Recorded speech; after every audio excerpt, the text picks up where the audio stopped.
कन्याकुमारी मंदिर की ऐसी कहानी जिसे सुनकर आप दंग रह जाएंगे। मित्रों, हिंदू धर्म में कई ऐसे विचित्र मंदिर हैं जो अपने अनोखे रीति रिवाजों एवं प्रथाओं के लिए काफी चर्चित हैं। उन्हीं में से एक है दक्षिण भारत का कन्याकुमारी मंदिर, जहाँ किसी देवी देवता की नहीं बल्कि एक कुंवारी कन्या की पूजा की जाती है। लेकिन कौन थी वह कुंवारी कन्या और क्या है उसकी कहानी, चलिए जानते हैं। दोस्तों, दक्षिण भारत के कन्याकुमारी में तीनों सागरों के संगम पर बना ये भव्य मंदिर आज दुनिया भर में कन्याकुमारी मंदिर के नाम से बहुत फेमस है।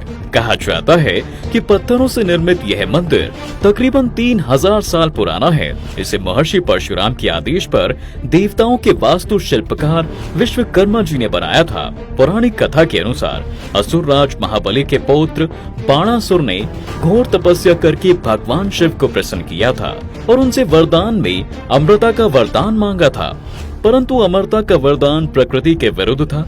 इसलिए भगवान शिव ने उससे कोई दूसरा वरदान मांगने को कहा। तब बाणासुर ने भोलेनाथ से कहा कि उसे कुंवारी कन्या के अलावा कोई न मार सके। भगवान शिव से वरदान पाने के बाद बाणासुर का आतंक चारों तरफ फैल गया। सभी देवतागण उससे भयभीत होने लगे और भगवान विष्णु के पास सहायता के लिए पहुंच गए।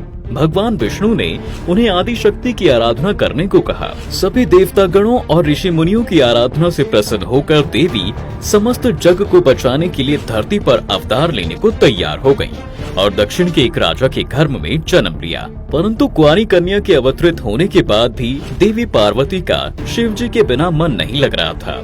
ऐसे में उन्होंने शिव जी से विवाह करने के लिए घनघोर तपस्या की, जिससे प्रसन्न होकर शिव जी उनसे शादी करने के लिए राजी हो जाते हैं। भगवान शिव तय कार्यक्रम के अनुसार बारात लेकर कैलाश पर्वत से चल दिए।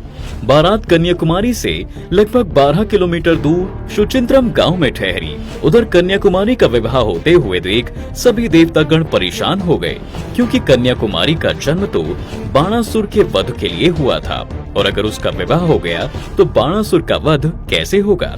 पहले तो उन्होंने देवी को समझाने का बहुत प्रयास किया, लेकिन जब देवी नहीं मानी तो मजबूरन उन्हें छल का रास्ता अपनाना पड़ा। असल में विवाह का समय ब्रह्म मुहूर्त पर रखा गया था, लेकिन नारद जी ने आधी रात को ही मुर्गे का रूप धारण करके बांग दे दी, जिससे शिव जी को लगा कि सुबह हो गई है और अब वह मुहूर्त पर मंडप तक नहीं पहुंच पाएंगे।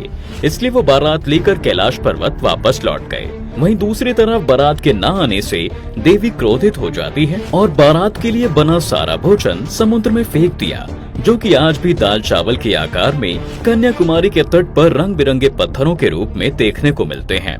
इस घटना के बाद देवी कुमारी के दिव्य सौंदर्य की चर्चा बाणासुर तक भी पहुंची और उसने देवी से विवाह करने का प्रस्ताव भेजा। मना करने के बावजूद जब बाणासुर देवी कन्या से जबरदस्ती पर उतारू हो गया तो देवी कन्या ने अपने चक्र से बाणासुर का वध कर दिया। मित्रों, कहा जाता है कि बाणासुर के मारे जाने के बाद परशुराम और नारद जी ने देवी से कलयुग के आखिर तक इसी जगह पर रहकर शैतानी शक्तियों से लड़ने की प्रार्थना की और देवी वहीं पर ठहर गई। इसके बाद भगवान परशुराम ने समुद्र पर एक विशाल मंदिर की स्थापना की, जहां कन्या रूप में देवी को प्रतिस्थापित किया गया और वो एक काले पत्थर की प्रतिमा के रूप में मंदिर में पूजी जाती हैं। मित्रों, मंदिर में प्रवेश करने पर ऐसा लगता है कि मानो आज भी देवी सोलह श्रृंगार करके भगवान शिव के आने का इंतजार कर रही हैं। साथ ही देवी ने समुद्र के भीतर उभरी जिस शिला पर शिव जी की तपस्या की थी, वहां आज भी उनके चरणों के निशान मौजूद हैं, जिसे तमिल में श्रीपाद पराई करते हैं। जानकारी के लिए बता दें कि कन्याकुमारी मंदिर का उल्लेख रामायण और महाभारत जैसे ग्रंथों से लेकर पुराण और उपनिषदों में भी मिलता है। वहीं इस मंदिर से जुड़ी एक अन्य मान्यता के अनुसार इस धाम को देवी के 51 शक्तिपीठों में से भी एक माना जाता है। दोस्तों, कहा जाता है कि ब्रह्मपुत्र राजा दक्ष प्रजापति ने भगवान शिव को अपमानित करने के उद्देश्य से यज्ञ का आयोजन किया था, जहां अपने पति का अपमान देखकर देवी सती ने उसी यज्ञ में अपनी जान की आहुति दे दी, जिसके बाद क्रोधित शिव उनका शव लेकर धरती पर विचरण करने लगे।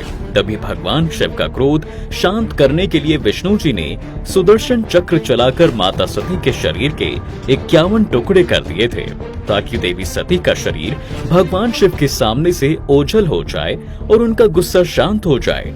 ऐसे में देवी सती का अंग कटकर जहाँ जहाँ गिरा हुआ वहाँ पर सभी जगह शक्तिपीठ बनते चले गए। मित्रों, माना जाता है कि कन्याकुमारी में देवी सती की रीढ़ और कुंडलिनी गिरी थी, जिसके चलते ये जगह अध्यात्म की दृष्टि से भी काफी महत्वपूर्ण मानी जाती है। तो दोस्तों, आज के लिए बस इतना ही। अगर आपको हमारे द्वारा दी गई ये जानकारी पसंद आई हो तो वीडियो को लाइक करके शेयर जरूर करें। धन्यवाद।